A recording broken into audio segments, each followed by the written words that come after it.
With our endeavor to manage COVID-19 through a whole of government and whole of society approach, India has been able to limit its cases and deaths per million to 3,320 cases per million and 55 deaths per million population respectively, which is one of the lowest in the world as compared to similarly affected countries. Many of the epidemiological parameters such as mode of transmission, subclinical infections, period of virus shedding, role of immunity, etc. are still being researched. Once a person is exposed to the infection, the disease may develop any time between 1 to 14 days.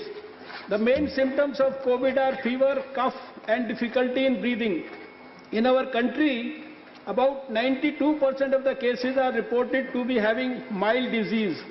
In only about 5.8% of the cases where oxygen therapy is required, and the disease may be severe enough to require intensive care in only 1.7% cases.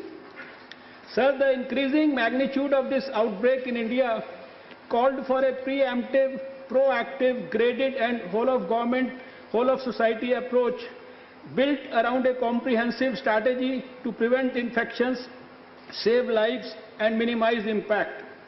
The Government of India undertook the COVID-19 challenge with the highest level of political commitment. The nationwide lockdown, a bold decision undertaken by the government, duly involving community, initiated as self-imposed Janta curfew, as per the call given by the Honorable Prime Minister, is testimony to the fact that India has collectively stood up to manage COVID-19 and successfully blunted the aggressive progression of COVID. It has been estimated that this decision prevented approximately 14 to 29 lakh cases and 37 to 78,000 deaths. Further, these 4 months were utilized to create additional health infrastructure, enhance human resource, and produce within India critical elements such as PPEs, N95 masks and ventilators. A case in point is increase in dedicated isolation beds 36.3 times and dedicated ICU beds above 24.6 times to what existed in March 2020. Government of India has also provided support to other countries in tackling the challenge posed by the COVID. India has played a major role in shaping up G20 and BRICS response to COVID. India is also extending support wherever required to neighboring SAARC countries. The government is proactively identifying gaps and building an Atmanirbhar Bharat that will be able to take challenge of similar pandemics, epidemics and disasters in future. And an expenditure finance memorandum of 65,560.98 crores under Prime Minister Atmanirbhar Swasth Bharat Yojana for strengthening is already under consideration. This includes investment in research, healthcare and public health infrastructure with particular focus on pandemic management.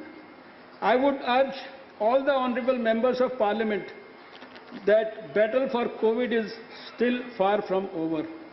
On one hand, when we are in the stage of unlock, so as to revive the economy and have a balanced approach, it is important that sustained community support is ensured consistently to control the spread of COVID infection and break its chain of transmission.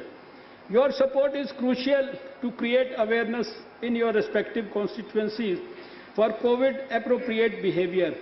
The simple public health measures of wearing of mask, face covers, frequent hand washing, respiratory etiquettes and physical distancing of 2 gaj ki duri as a social vaccine, if practiced in a responsible manner, will help us in controlling and suppressing the transmission of COVID.